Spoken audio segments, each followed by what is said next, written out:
ইয়াত কোনো কাৰো অভিভাৱক নহয়, অভিভাৱক একমাত্ৰ ঈশ্বৰহে, নহয়নে? সেই ভাৱটো যদি থাকে তেতিয়াহ'লে অধিকাৰটো আমি কোনো সম্পৰ্কত নেদেখাওঁ। যিবিলাক সম্পৰ্কত অধিকাৰ দেখুৱাবলৈ যোৱা যায় সেইবিলাক সম্পৰ্ক হৈ নাথাকে। মই কৈছোঁ শুনিবই লাগিব, এনেকুৱা কণ্ডিশ্যন আহি পৰে নাই? ঈশ্বৰৰ সৃষ্টি, ঈশ্বৰে দিছে কাৰণে পাইছোঁ। সমানতাটো আহে, কাৰণ সকলোৰে মনবিলাক একেই নহয় নহয়। পঞ্চমতে ঈশ্বৰৰ ওচৰত দাস্যভাৱ, নহয়নে? কিনো আছে আমাৰ? ঈশ্বৰৰ সেইকাৰণে কিবা এটা দিলে কৰিলে নিস্বাৰ্থ ভাৱত কৰিব লাগে। নহ'লে কেতিয়াবা ঘটি এটা দিলে ঘটিটোতো নামটো লিখি দিওঁ কেতিয়াবা আমি, ঈশ্বৰক দিছোঁ, নিস্বাৰ্থ ভাৱত দিব লাগে, নহয়নে?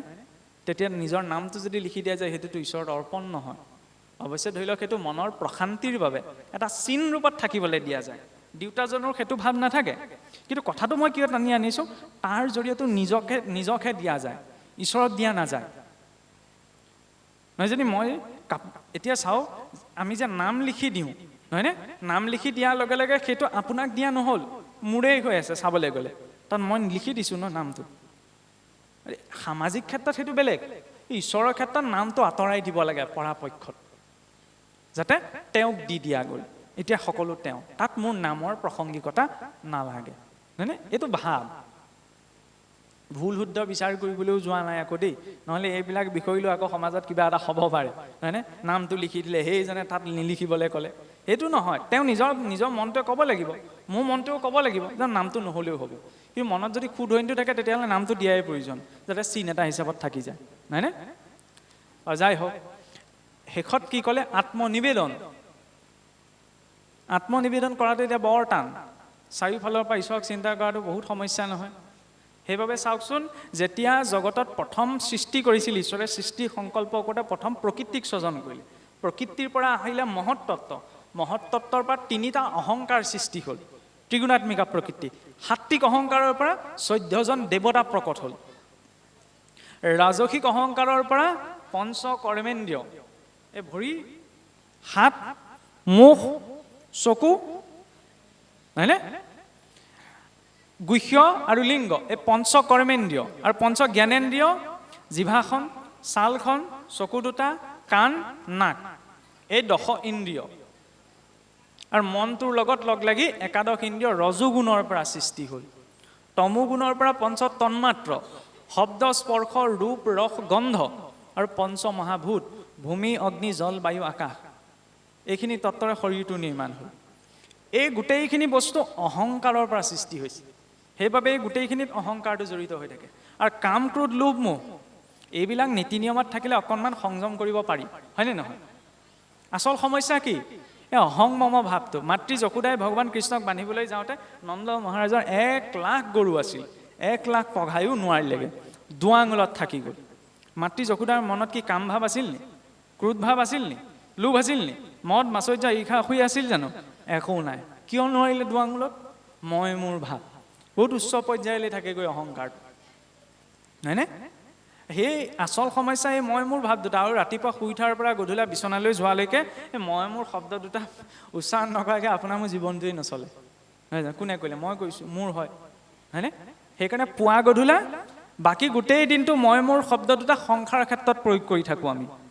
পুৱা গধূলা অন্ততঃ মই মোৰ শব্দ দুটা ঈশ্বৰৰ ক্ষেত্ৰত প্ৰয়োগ কৰিব লাগে।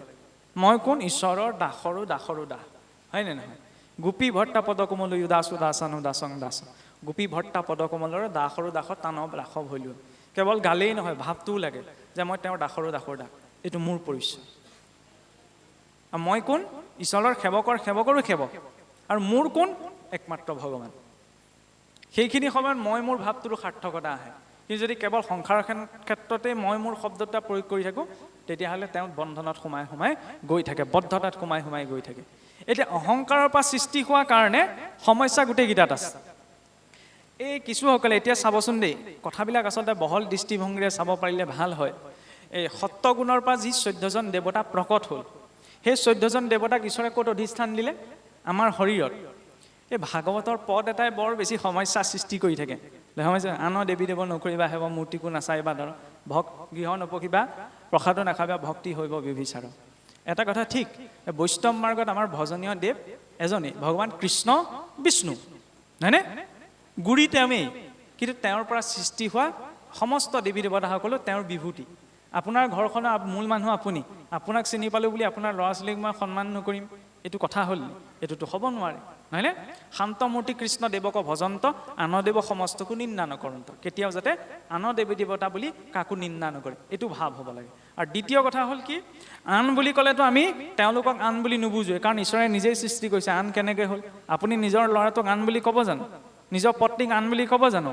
আন বুলি ক'লে আমি সেই সকলকে বুজোঁ যিসকল অনাৰ্য পৰম্পৰা, আৰ্য পৰম্পৰাত থকাসকল কেতিয়াও আন হ'ব নোৱাৰে।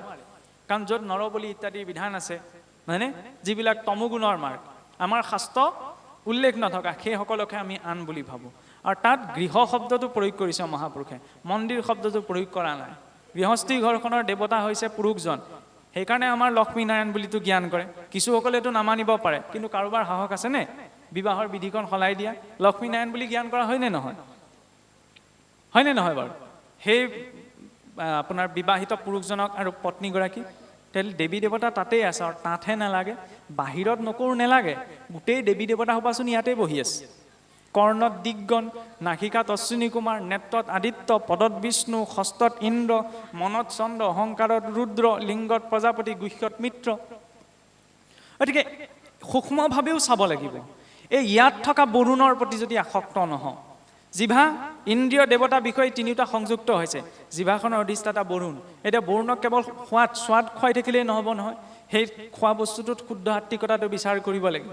কিন্তু ইফালে গ'লে একদম দেৱী দেৱতাৰ নাম শুনিলে একদম জঙি হৈ পৰিম নুশুনো বুলি, এইফালে যদি এসোপাকে আকৌ ভোগ খুৱাই থাকোঁ, ইন্দ্ৰিয় কেন্দ্ৰিকে হৈ থাকোঁ, তেতিয়াহ'লে হ'ব জানো?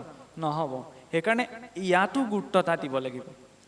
গৃহ অন্য দেৱী দেৱতাৰ গৃহলৈ প্ৰৱেশ নকৰোঁ, অন্য দেৱী দেৱতাৰ গৃহতেই আছোঁ। কৰ্ণত দিগগণ, গোটেই দেৱী দেৱতাবিলাকেই আছেচোন, নহয়নে? সকলোৰে মৰ্যাদাটো বেলেগ বেলেগ। ঈশ্বৰ আছে কাৰণে ইন্দ্ৰিয়বিলাক বৰ্তি আছে, সেইটো ধাৰণা মনত ৰাখিলেই হ'ল। বোলে দেৱতাসকল কাণত আছে, কাণখন কাটি পেলাওঁ, নাকত আছে, নাকটো কাটি পেলাওঁ, এইটোতো আমি ক'ব নোৱাৰোঁ ন। এইখিনি লাগিব। সেইখিনি কিয়? নিৰ্দিষ্ট মাধ্যমৰ বাবে, কিন্তু মূল ভগৱন্ত কৃষ্ণই। এতিয়া সেইবিলাকলৈ আকৰ্ষিত হৈ যদি কৃষ্ণক উপেক্ষা কৰি দিওঁ, তেতিয়াহ'লে কিন্তু ভক্তি ভ্ৰষ্ট হ'ব, নহয়নে? গুৰিৰ গুৰুত্বতা সদায় গুৰিয়েই, আৰু ডালপাতৰ গুৰুত্বতা হয় ডালপাতৰ স্থানতে। কিন্তু গুৰিটোত পানী দিলোঁ বুলি ডালপাতবিলাক আমি কেতিয়াও কাটি নেপেলাওঁ, এইটো আমাক শিকোৱা হোৱা নাই। আৰু যাই হওক, কোনোবাই কিবা মানে নামানে নিজৰ ব্যক্তিগত কথা, কিন্তু এইবিলাক কথা লৈ সমাজবিলাক বিশৃংখল হ'ব নালাগে। নহ'লে ভাগৱত ব্যাখ্যাৰ নাম লৈ কথা প্ৰসংগত মই এইকাৰণেই কৈছোঁ, বেলেগ কৈতো মই ঘৰে ঘৰে গৈ ক'বগৈ নোৱাৰোঁ, এইটো একমাত্ৰ মাধ্যম। কিন্তু এইবিলাক কথা লৈ সমাজত আমুকক মানিবা, তামুকক নামানিবা, আমুক বেয়া, তামুক বেয়া, আমুক ভকত, তামুক অভকত, এইবিলাক বিচাৰ কৰিবলৈ গৈ গৈ আমাৰ ভাগ ভাগ হৈ গৈ আছে, যিটো হ'ব নালাগে। ধৰ্ম একহে কৰে। এইবিলাক কথাত লাগি যদি আৰু আমি সমাজত তেওঁলোকে মানে এওঁলোকে নামানে, এইবিলাক কথা কৰি পেলাই কেনেকৈ হ'ব? সেইকাৰণে বহল দৃষ্টিভংগীৰে ল'ব লাগে। বাৰু যাই হওক, 14জন দেৱতা, ঈশ্বৰো টেঙৰ। বাঘ সিংহ ইমান হিংস্ৰ জন্তু সৃষ্টি কৰিলে ক'তো সাক্ষী ৰখা নাই, কিন্তু মনুষ্যটো 14জন সাক্ষী ৰাখিছে। কোনটো ইন্দ্ৰিয়ই কি কৰে? কাৰণ আমি মিছা কথা কওঁ যে। ইয়াৰ পাছতে ৰজোগুণৰ পৰা কি হ'ল? পঞ্চ কৰ্মেন্দ্ৰিয়, পঞ্চ জ্ঞানেন্দ্ৰিয়। সেইকাৰণে ইন্দ্ৰিয়বিলাক সদায় ৰজোগুণতেই থাকে, হয়নে? মনটো ৰজোগুণত থাকে। আৰু তাতোতকৈ ভয়ংকৰ বিষয় হ'লে পঞ্চ তন্মাত্ৰ, শব্দ, স্পৰ্শ, ৰূপ, ৰস, গন্ধ। ইয়াতো অহংকাৰ আছে, শব্দতো অহংকাৰ আছে। মই ভাল কথা কৈছোঁ, মই জ্ঞানৰ কথা কৈছোঁ, এইটো ভাবিলেওতো অহংকাৰ হয়, নহয় জানো? আৰু শব্দৰ প্ৰতি আমি আকৰ্ষিতও হওঁ। কোনোবাই ভাল কথা কৈছে, আকৰ্ষিত হৈছোঁ, কিন্তু জৰুৰী নহয় ভাল কথা কোৱা ব্যক্তিজনেই যে ভালেই হ'ব, হয়নে? সেইকাৰণে তাতো ৰজোতম গুণৰ প্ৰভাৱ আছে। ৰূপতো সমস্যা আছে। ৰূপটো যদি ধুনীয়া হয়, সাজ পোছাক যদি ধুনীয়া হয়, তেতিয়া মানুহজনৰ ওপৰত সহজে বিশ্বাস উপজায়। সেইটোও জৰুৰী নহয়, ৰূপ ধুনীয়া হ'লেই যে ব্যক্তিজনো ভাল হ'ব। পুতনাটো ভিতৰি ভাল নাছিল ন, কিন্তু ভাল ৰূপ লৈতো গৈছিল, আছিলতো ৰাক্ষসী। ঈশ্বৰৰ সন্মুখলৈ গ'লে সেইকাৰণে বাস্তৱিকতা লৈ যাব লাগে। গোসাঁই ঘৰলৈ গ'লোঁ, চাকি গছ জ্বলালোঁ, ধূপ জ্বলালোঁ, ঘোষা গালোঁ, কীৰ্তন গালোঁ, গুচি আহিলোঁ, কিন্তু নিজৰ জীৱনত যিখিনি পৰিৱৰ্তনৰ প্ৰয়োজন সেইখিনি বিষয়ে জানো ঈশ্বৰক ক'লোঁ? যদি সেইখিনি স্বীকাৰ কৰা নাই, ঈশ্বৰে মোক দেখিলেও চকুকেইটা ঢাকিহে দিব। যিদৰে পুতনাক দেখি পেলাই ঈশ্বৰে চকু ঢাকি দিছিল যে তই হৈছ ৰাক্ষসী, কিন্তু মোক ঈশ্বৰ বুলি জনাৰ পাছতো মোৰ সন্মুখলৈ তই এগৰাকী সুন্দৰ ভদ্ৰ মহিলাৰ ৰূপত আহিছ। পুতনাই গতি পাইছে, কিন্তু স্নেহটো পোৱা নাই। ঈশ্বৰৰ সন্মুখলৈ গৈ সেইকাৰণে বাস্তৱিকতা কি ঠিক, মই ইয়ালৈ ভকতৰ হাজত আহিছোঁ, মোৰ ভিতৰত কপটতা যদি আছে আপুনিতো মোক নাই দেখা। ঈশ্বৰ উপাসনা সেইবাবেই প্ৰয়োজন, যাতে ঈশ্বৰৰ সন্মুখলৈ গৈ মোৰ জীৱনত যিখিনি পৰিৱৰ্তনৰ প্ৰয়োজন তাৰ বিষয়ে যাতে মই তেওঁক প্ৰত্যক্ষ ৰূপত ক'ব পাৰোঁ। ইয়াৰ পাছত শব্দ স্পৰ্শ স্পৰ্শ অবিহনেতো একোৱেই নহয় হয়নে নহয় আমি যে সংসাৰখনৰ ক্ষেত্ৰত প্ৰেম শব্দটো প্ৰয়োগ কৰোঁ সংসাৰত কোনেও কাকো প্ৰেম ভাল পোৱা সম্ভৱেই নহয় সেইটো মনৰ এটা ভ্ৰমহে কাৰণ আপোনাক মোক যদি কোৱা হয় যে এনেকুৱা এজন ব্যক্তিক ভাল পোৱা যাক তুমি শব্দৰে শুনিব নোৱাৰা এনেকুৱা এজন ব্যক্তিক তুমি ভাল পোৱা যাক তুমি স্পৰ্শ কৰিব নোৱাৰা এনেকুৱা এজন ব্যক্তিক ভাল পোৱা যাৰ তুমি ৰূপ দৰ্শন কৰা নাই সম্ভৱ হ'বনে প্ৰেম হয়নে য'ত শব্দ স্পৰ্শৰ ৰূপ ৰস গন্ধ আছে তাত প্ৰেম সম্ভৱেই নহয় এইটো ভ্ৰম সেইখন গোটেই কামালটো কৰ হয় ছালখনৰ হয়নে সব কেমিকেল ৰিয়েকশ্যন তাৰ বাহিৰে একোডাল নাই সঁচা কথা ক'বলৈ গ'লে আৰু আজিকালি গোটেই জগতখনতো যিমান সমস্যা হৈছে তাৰ মূলতে হৈছে ছালখন এই ছালখনে সন্মানটোহে ৰাখি থৈছে এইখন এৰুৱাই দিলে ময়ো আপোনাৰ ওচৰলৈ নাযাওঁ আপুনিও মোৰ ওচৰলৈ নাহে হয়নে নহয় গতিকে কাৰণ আজিৰ জগতত প্ৰেম বুলি ক'লে ধৰি লওক ল'ৰাই ছোৱালীক ছোৱালীয়ে ল'ৰাক ভাল পোৱা সেইটোকে বুজা যায় নহয় জানো সেইটোৱে নহয় তাত প্ৰেম সম্ভৱেই নহয় সেইটো এটা সম্পৰ্কহে সম্পৰ্ক সকলোৰে সৈতে ৰাখিব পাৰি হয়নে যেতিয়া এজন মুখ্যমন্ত্ৰী হয় মুখ্যমন্ত্ৰীজনেতো ধৰি লওক বিৰোধী দলৰ সৈতে সম্পৰ্ক ৰাখিব লগা হয় হয়নে নহয় কিন্তু সম্পৰ্কহে ৰাখিছে তাত প্ৰেম ভাল পোৱা নাই নহয় ঠিক তেনেদৰে সম্পৰ্ক সকলোৰে সৈতে ৰাখিব পাৰি কিন্তু সকলোৰে ক্ষেত্ৰত প্ৰেম কৰিব নোৱাৰে প্ৰেম একমাত্ৰ ঈশ্বৰৰ ক্ষেত্ৰতহে পাৰি য'ত তেওঁক আমি প্ৰত্যক্ষ ৰূপত শুনা নাই য'ত আমি স্পৰ্শ কৰা নাই তেওঁক নহয়নে য'ত তেওঁ আমি প্ৰত্যক্ষ ৰূপটো দেখা নাই তথাপি তেওঁৰ প্ৰতি শ্ৰদ্ধা ভক্তি আছে সেইটো হৈছে বিশুদ্ধ স্বৰূপ প্ৰেমৰ য'ত স্পৰ্শৰ গুৰুত্বতা নাই য'ত ৰূপৰ গুৰুত্বতা নাই য'ত শব্দৰ গুৰুত্বতা নাই এইবিলাক নাথাকিলেহে প্ৰেম সম্ভৱ কাৰণ এই লৌকিক জগতখনতো এইকেইটা নহ'লে কোনেও মানুহে কাকো ভালেই নোপোৱা হৈ যাব হয়নে সেইকাৰণে এই পঞ্চতন্মাত্ৰৰ প্ৰকট তমো গুণৰ পৰা আৰু এইসমূহ শৰীৰত থাকোঁতে লগতে আকৌ কাম ক্ৰোধ লোভ মোহ এসোপা আছেই নহয়নে কেনেকৈ আমি ঈশ্বৰক আত্মসমৰ্পণ কৰিম বহুত টান পূৰ্বতে ঋষিমুনিসকলে বহুতে আপোনাৰ বায়ু ভোজন কৰি গছৰ সৰাপাত খায়ো আত্মসংযম কিছুসকলে হ'ব পৰা নোৱাৰিছিল তাত কি দেখুৱাইছে ইন্দ্ৰিয়বিলাক ইমান প্ৰবল আমি সাধাৰণ মনুষ্যই কেনেকৈ পাৰিম সেইকাৰণে কি কৰিলে লাহেকৈ গাড়ীখনৰ ইউটাৰ্ণলৈ ঘূৰাই দিয়া ইন্দ্ৰিয়বিলাক বিষয় ভোগলৈ ঘূৰি আছিল ন মুখখনৰ পটককৈ বেয়া কথাটো ওলাই নাকে বেয়া গোন্ধটো পায় মনেৰে নিগেটিভটোৱে প্ৰথমতে ভাবে গতিকে এতিয়া ডিৰেকশ্যনটো সলাবলৈ কি ক'লে আত্মনিবেদন কৰ্ণে শুনে কৃষ্ণ কথা মুখে বোলে ৰাম মনে পাদ পদ্মস্মৰে হস্তে কৰে কাম কৃষ্ণৰ প্ৰতিমা দেখে চক্ষুৱে ভক্তক বিষ্ণু বুদ্ধি কৰি হিৰে নমে সমস্ত নিৰ্মাল্য তুলসী ঘ্ৰাণ লৱে নাশিকায় বিষ্ণুৰ নৈবেদ্য মাত্ৰ আস্বাদে জিহ্বায় পদে বিষ্ণু বৈষ্ণৱ ক্ষেত্ৰক চলি যায় এহি মত ইন্দ্ৰিয়ৰ বৃত্তি সমুদায় হয়নে কাণেৰে হৰি কথা শুনাত মুখেৰে হৰি কথা কোৱাত মিতিৰ কুটুমৰ সৈতে কথা পাতোঁতে বোলে কৃষ্ণ নিজৰ ইষ্টদেৱৰ নামেৰে সম্বোধনটো কৰিব লাগে যাতে সাংসাৰিক কথা পাতোঁতেও ইষ্ট চিন্তন হৈ থাকে নহয়নে সিমানকণহে কৰিব লাগে কিন্তু সেইখিনি সময়ততো আমি ঈশ্বৰৰ নাম কোনেও নলওঁ ৰামকৃষ্ণ নাম ভকতৰ সমাজত গ'লেহে বেছিকৈ গুৰুত্ব এটা দিওঁ তাতো লাগিব সেইটো ব্যৱহাৰিক প্ৰয়োগ মনটো কিয় দিলে তেওঁক চিন্তা কৰাৰ বাবে মানুহজনলৈ চালে প্ৰথমতে আমি মুখখনলৈ চাওঁ নহয়নে ভগৱন্তলৈ চাওঁতে প্ৰথমতে কিহলৈ চাব লাগে চৰণলৈ বহি দুটালৈ কাৰণ আশ্ৰয় ক'ত আছে চৰণত চৰণৰ পৰা চিন্তা কৰি ক্ৰমাৎ বোলে মস্তকলৈকে যাব লাগে পুনৰ আকৌ মস্তকৰ পৰা চৰণলৈ গুচি আহিব লাগে মুখখন কিয় চাই থাকিব আমি লুট ল'ব নোৱাৰোঁ তেওঁ অৰ্জুনকতো জ্ঞানৰ চক্ষু দি দিছিল কিন্তু শেষত কি ক'লে প্ৰভু এই জ্ঞানৰ দৃষ্টিৰে মই তোমাৰ এই বিৰাট স্বৰূপ চাই থাকিব নোৱাৰোঁ তুমি এই ৰূপ সম্বৰণ কৰা আমি কেনেকৈ পাৰিম তেতিয়াহ'লে আৰু ভগৱানে যে সম্পূৰ্ণ প্ৰত্যক্ষ ৰূপত দৰ্শন দিয়াটো বহুত ডাঙৰ কৃপা তেওঁ যদি দৰ্শন দিবলৈ হয় আমাৰ শোৱাকণো নোহোৱা হৈ থাকিব কিয় জানেনে ক'ৰবালৈ মই যাত্ৰাই পথত গৈ আছোঁ গৈ থাকোঁতে যেনিবা ধুনীয়া ঘৰ এটা দেখিলোঁ ঘৰটো দেখাৰ লগে লগে চকুটো যায় নাই বোলো ঘৰটো ধুনীয়া লাগিছে দেই ধুনীয়াকৈ ৰাখিছে কোনোবাই যদি ক'ৰবালৈ দামী কাপোৰ এযোৰ পিন্ধি যায় ভাল বেয়া পিছত কাপোৰযোৰ ক'ৰ পৰা ল'লে দামী গাড়ী এখন গৈছে গাড়ীখন ক'ৰ পৰা ল'লে কি কথা সুধো নে নুসুধো হয়নে যিটো মানুহে ধুনীয়া ঘৰটো দেখি লাগি চাইছে যিটো মানুহে কাপোৰযোৰত গুৰুত্ব এটা দিছে যিটো মানুহে দামী মোবাইলটোত গুৰুত্ব এটা দিছে আমাৰ আইসকলেও হুলৰ শৃংগাৰহে কৰে আজিকালি হুলৰ শৃংগাৰৰ প্ৰয়োগ নাইকিয়া হৈছে ভগৱানেতো ৩২ প্ৰকাৰ অলংকাৰ পিন্ধে সেইসোপা পিন্ধি যদি সন্মুখলৈ আহি পেলাই লুট ল'ব পাৰিবনে ঈশ্বৰ তুমি পিছত চাবা অলংকাৰৰ প্ৰতি গুৰুত্ব এটা বেছি যাব নহয়নে আৰু ঈশ্বৰে যিটো ৰূপ দেখুৱায় এই চৰ্মচক্ষুৰে চাব নোৱাৰে, সেইটো মায়াজনিত ৰূপহে। ইন্দ্ৰিয় গ্ৰাহ্য যিটো ৰূপ সেইটো মায়াজনিত, তেওঁক ধাৰণাহে কৰিব পাৰি, অৰ্থাৎ অনুভৱহে কৰিব পাৰি। অনুভৱটো কোনেও দেখুৱাই দিব নোৱাৰে, চেনীৰ মিঠা সোৱাদটো কোনেও দেখুৱাই দিব নোৱাৰে, নহয়নে? তাক নিজে স্বাদ কৰা যায়, তাৰ জৰিয়তে জনা যায়। ভগৱন্তও ঠিক তেনেকুৱা। আৰু তাৰ মাধ্যম দিলে কি? নাম, নহয়নে? এতিয়া সেই নাম বুলি কওঁতে চাওকচোন, নাম লৈয়ে আছোঁ। এতিয়া নামত কৃষ্ণ যিহেতু পূৰ্ণ, সেইবাবে নামতো পূৰ্ণত্ব আছে। কোনোবাই গীতা ভাগৱত নুবুজাকেও যদি পাঠ কৰিছে, যদি তেওঁ ভাৱেৰে পাঠ কৰিছে, মনত আনন্দ বৃদ্ধি পায়। নামষাৰ কীৰ্তনত কি গাইছে ধৰিব পৰা নাই, কিন্তু তেওঁ গাই গৈ আছে, মনটো আনন্দ বৃদ্ধি পাই যায়নে? এইটো আধ্যাত্মিক আনন্দ। যেতিয়া নামৰ সৈতে ভাৱটো জড়িত হয়, তেতিয়া সি সাধনালৈ ৰূপান্তৰ হয়।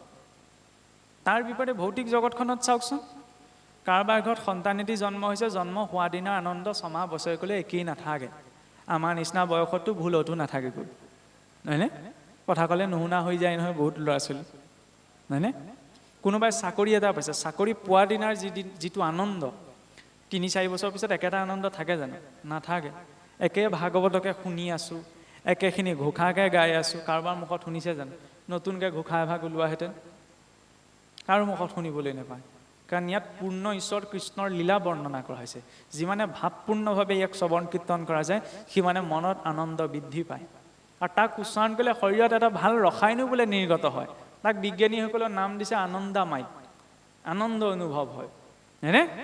সেইকাৰণে শুদ্ধ আত্মিক কথাখিনি ক'ব লাগে, শুনিব লাগে, যাতে মনটো অন্ততঃ পবিত্ৰ হৈ থাকে। মন পবিত্ৰ কৰাটো বহুত ডাঙৰ। এবাৰ যদি মনটো অপবিত্ৰ হৈ যায়, পবিত্ৰ কৰিবলৈ বহুত সময় লাগে, এটা জীৱনো কম হ'ব পাৰে, হয়নে? বগা ধুতিখনত দাগ এটা লাগিলে যোৱাবলৈ বৰ টান লাগে নহয়, দাগবিহীন জীৱন এটা লাগে। তাৰ বাবে আত্মনিবেদন এইখিনি ব্যৱস্থা। বোলে কৰ্ণে শুনে কৃষ্ণ কথা, মুখে বোলে ৰাম, মনে পাদ পদ্মস্মৰে, হস্তে কৰে কাম, হাতেৰে ঈশ্বৰৰ কৰ্ম। ঈশ্বৰৰ কৰ্ম কোনখিনি? প্ৰত্যেকজন ব্যক্তিয়ে নিজৰ জীৱনত পোৱা প্ৰতিটো কৰ্ম ঈশ্বৰৰ। যেতিয়া উশাহ নিশাহ, এটা উশাহ নিশাহ আমি নিজে ল'ব পৰা নাই, ঈশ্বৰে দি আছে কাৰণে পাই আছো, নহয়নে? তেতিয়াহ'লে এই ঘৰটো সাৰোঁতেও, জেওৰাখন দিবলৈ যাওঁতেও, নামঘৰ লেপন কৰোঁতেও, সেইটো ঈশ্বৰৰ কৰ্ম। খালি ভাৱটো লাগে যে ঈশ্বৰে দিছে কাৰণে মই কৰিবলৈ পাইছোঁ। কাৰণ চাকি গছ জ্বলোৱাত যিমান পুণ্য আছে, তাতোতকৈ বেছি হৰি মন্দিৰ মাৰ্জনত আছে, হয়নে? কিন্তু আমি হৰি মন্দিৰ মাৰ্জন কৰাটো এইটো মোৰ কাম নহয়, ইটোহে বেছি প্ৰাধান্যতা দিওঁ। ঈশ্বৰ ভক্তিৰ ক্ষেত্ৰত, সেৱাৰ ক্ষেত্ৰত কৰ্মৰ তাৰতম্য নাই। মহাৰাজ অম্বৰীশ তাৰ প্ৰত্যক্ষ প্ৰমাণ। মহাৰাজ অম্বৰীশে সদায় হৰিক পূজাৰ বাবে যায়। এজনে চন্দন পিহি দিয়ে, এজনে পুষ্প চয়ন কৰি দিয়ে, এজনে ভোগ বনাই দিয়ে। যথাসময়ত তেওঁ ৰজা হয় আৰু গৈ পেলাই ঈশ্বৰক অৰ্পণা কৰে, স্তুতি কৰি গুচি আহে। কিন্তু এদিন থাকোঁতে থাকোঁতে তেওঁৰ ভাৱ ইমান গভীৰ হৈ পৰিল যে মই ঈশ্বৰক সেৱা কৰিছোঁ ঠিকেই, কিন্তু মই বেছিকৈ সেৱা কৰিবলৈ পোৱা নাই নহয়। মোকচোন ফুল বেলেগেহে গোটাই দিয়ে, মোকচোন ভোগ বেলেগেহে বনাই দিয়ে, মোৰ মন্দিৰো বেলেগে মচি দিয়ে, মইচোন বেছিকৈ ঈশ্বৰৰ সেৱা কৰিবই পৰা নাই। হৰিটো পাইছোঁ ঈশ্বৰৰ সেৱাৰ, পিছদিনা গোটেই সকলোকে নিবৃত্তি দি দিলে, মই নিজে মচি ল'ম, নিজে গোটাই ল'ম, তাৰ ফলত ঈশ্বৰৰ সেৱা বেছি। এইটো হৈছে ভক্তৰ মনোভাৱ, সেৱা, নহয়নে? মই কৰাটো সেৱা নহয়, কিন্তু মই আহিছোঁ, কথা কৈছোঁ, মই গুচি যাম, ইয়াত মোৰ সেৱা নাই হোৱা। কিন্তু সেৱা এই অনুষ্ঠানটোত যিসকলে কৰ্তা কৰ্তা প্ৰবৰ্তা হৈ লাগি আছে, সেয়াহে আচল সেৱা। এইটো সেৱা নহয়, এইটো এটা মাধ্যম। সেইকাৰণে চাবচোন, মহাপুৰুষে ইমান পাঠ প্ৰসংগৰ ব্যৱস্থা ৰাখিলে, নহয়নে? নামৰ ক্ষেত্ৰতো হ'ব হোৱা নাম, দিহা নাম, থিয় নাম, ইমান বিভাগ ৰাখিলে। ক'ৰবাত শুনিলেনে ভাগৱত ব্যাখ্যা বুলিওতো এটা ৰাখিব পাৰিলেহেঁতেন, ৰাখিছিলে জানো? নাৰাখিলে। কাৰণ বৰকে ব্যাখ্যাত গুৰুত্ব এটা দিলে হয়, বুজাৰ বাবে ব্যাখ্যা প্ৰয়োজন, কিন্তু বুজোতে বুজোতে বৰ বেছি বুজাত গুৰুত্ব এটা হৈ যায়, তাৰ ফলত আচৰণত থাকি যায়। আমাক যিমানখিনি দিয়া গৈছে পৰ্যাপ্ত। আলোচনা কিয় লাগে? নজনা কথাটো জানিবলৈ, নুবুজা কথাটো বুজিবলৈ, নহয়নে? বছ। কিন্তু কেৱল আমি বুজি থাকিলেও নহ'ব, যি পোৱা গৈছে তাক নিষ্ঠা সহকাৰে পালন কৰিব লাগে। এতিয়া সেই মনেৰে চিন্তা কৰাৰ পাছত সি মূৰটো কিয় দিলে? ঈশ্বৰৰ বোলে নিৰ্মালি গ্ৰহণ কৰিবলৈ। ঈশ্বৰৰ নিৰ্মালি কেতিয়া প্ৰস্তুত হয়? এই যে অলপ আগত যে পূজাৰ প্ৰসংগ আহিছিল, ভগৱন্ত আমাৰ হৃদয়ত আছে ন। আসন ভাগত কেনেকৈ ভক্তজনে নিজৰ হৃদয়ৰ পৰা বিষ্ণুক অৰ্চন কৰিবলৈ নিজেই বিষ্ণুময় হ'ব লাগে। সেইকাৰণে প্ৰথম গুৰুৱে যি মানস ধ্যান দিয়ে, মানস ধ্যানৰ জৰিয়তে নিজক চিন্তা কৰে, চিন্তা কৰি নিজৰ শৰীৰত হৃদয় পদ্মত ঈশ্বৰৰ ৰূপটো আনে আৰু সেই ঈশ্বৰৰ ৰূপটো প্ৰাণ বায়ুৰ জৰিয়তে ব্ৰহ্মৰন্ধ্ৰই দি বাজ হৈ সন্মুখৰ আসনত যে স্থিত হৈছে এইটো ভাৱনা কৰে আৰু ভাৱনা কৰি ভক্তজনে কি ভাবে যে মোৰ সন্মুখত সেই আসনত ঈশ্বৰ উপবিষ্ট হৈছে হয়নে তাৰ পাছত মানুহ এজন আহিলে পোনপ্ৰথমে ভৰি ধুবলৈ মুখ ধুবলৈ জল দিওঁ হয়নে পূজাত কি কৰে সেই পাদ্য অৰ্ঘ আচমনি পাদ্য মানে হৈছে কি ঈশ্বৰৰ ভৰি ধোৱা জল অৰ্ঘ মানে মুখ ধোৱা আচমন মানে মুখ প্ৰক্ষালন কৰা জল ঈশ্বৰ আহিছে সেই কল্পনা কৰি তাকেই ভাৱনা কৰি দিয়া যায় ঈশ্বৰকটো কি দি প্ৰশংসা কৰিম ন ধন্যবাদৰ সূচক হিচাপত সেই এপাহি গন্ধ পুষ্প আৰু ভগৱন্তৰ আটাইতকৈ প্ৰিয় সেই তুলসী পত্ৰটি অৰ্পণ কৰা যায় ধূপ দীপ এইখিনি ঈশ্বৰক ধন্যবাদ সূচক দ্ৰব্য সাধ্য অনুসাৰে নৈবেদ্য প্ৰভু তোমাক কিনো দিম তুমি সমস্ত দিছা সেই কৃতজ্ঞতাৰ ওপৰত নৈবেদ্যৰ ঠগীখন তাৰপিছত স্তুতি পাঠ কৰি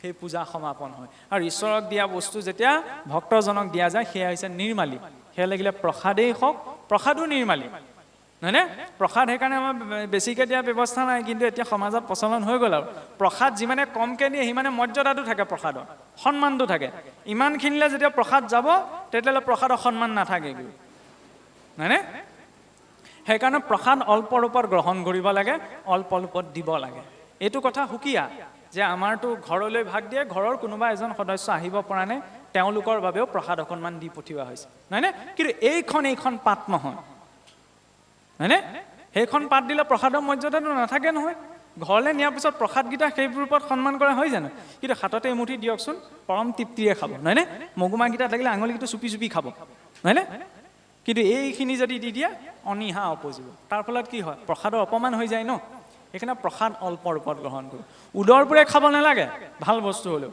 উদৰ পূৰে গাহৰিয়েহে খায় মানুহে নাখায় উদৰ পূৰে খোৱাৰ পিছত গাত এলাহ লাগে গৈ নহয় একো কাম কৰিবলৈ মন নাযায় পেটটো উগাৰ আহিব আৰু যেন পৰি থাকোঁ নহয়নে ভাল বস্তু সেইকাৰণে এনেকুৱাকৈ খাব লাগে যাতে শৰীৰৰ পেটটোৰ এটা অংশ খালী থাকে খালী থাকিলে কি হ'ব সেইখিনি হজম হ'বলৈ অকণমান শৰীৰটো সক্ৰিয় হৈ থাকিব ন কিন্তু ইয়ালৈকে যাতে মোৰ ভৰ্তি হৈ যায় মোৰ একো কৰিবলৈ মন নাযায় নহয়নে সেইকাৰণে অল্প আহাৰী অল্প মানে এইকণ খোৱাৰ কথা কোৱা নাই নিজৰ পৰিমাণ সাপেক্ষে আৰু সেইটো পৰিমাণটো ভিন্ন হ'ব পাৰে ইয়াৰ পাছত কি ক'লে চক্ষু দুটা কিয় দিলে কৃষ্ণৰ প্ৰতিমা দেখে চক্ষুৱে ভক্তক প্ৰতিমা মানে কি ঈশ্বৰৰ প্ৰতীক লাগিলে সেয়া সিংহাসন ভাগেই হওক ঈশ্বৰৰ কোনোবা মূৰ্তিয়ে হওক কোনোবা চিত্ৰপটেই হওক ভগৱান যেতিয়া সৃষ্টিৰ প্ৰতিটো বিন্দুত আছে ন সমস্ত ভূততে ব্যাপী আছো মই হৰি সবাকো মানিবা তুমি বিষ্ণু বুদ্ধি কৰি এই কথাটো যদি সত্য হয় তেতিয়াহ'লে ঈশ্বৰ সকলোতে আছে নহয়নে আমি এতিয়া সকলোতে ভাৱনা কৰিব নোৱাৰোঁ শিলটোতো যে ভগৱান আছে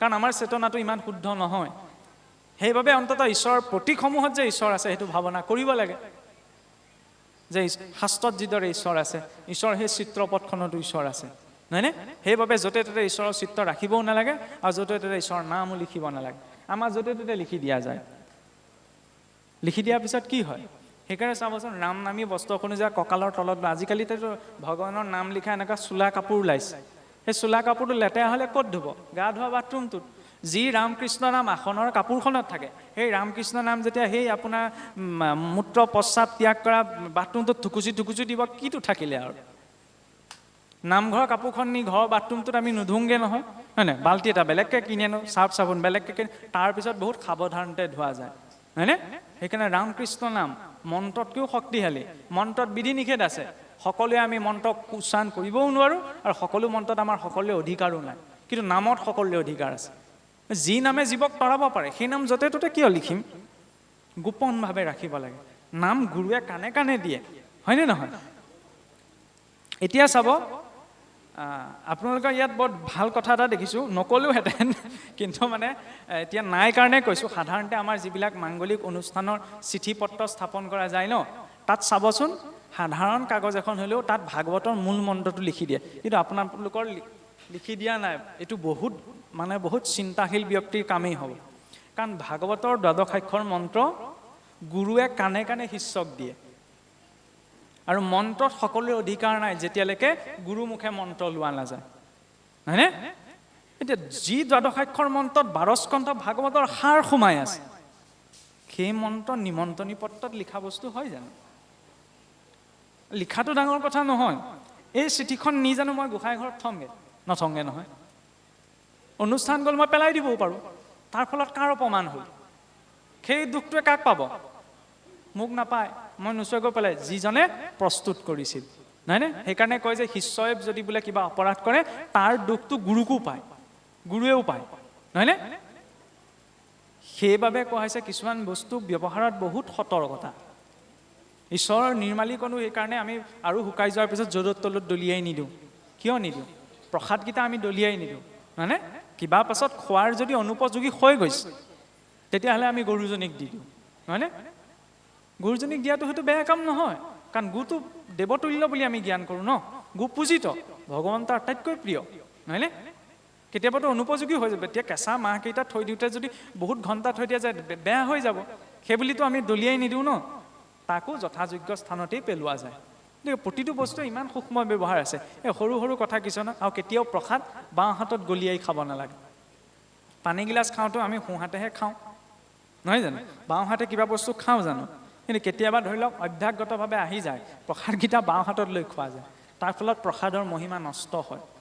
আৰু প্ৰসাদ কেতিয়াও গলিয়াই নহয়, গলিয়াই আমি পিলহে খাওঁ, ঔষধহে খাওঁ, নহয় জানো? গোট খাই গলিয়াই, ঈশ্বৰৰ প্ৰসাদ গলিয়াই নহয়, সসন্মানে, তাতো বিনয়ী ভাৱ, হয়নে?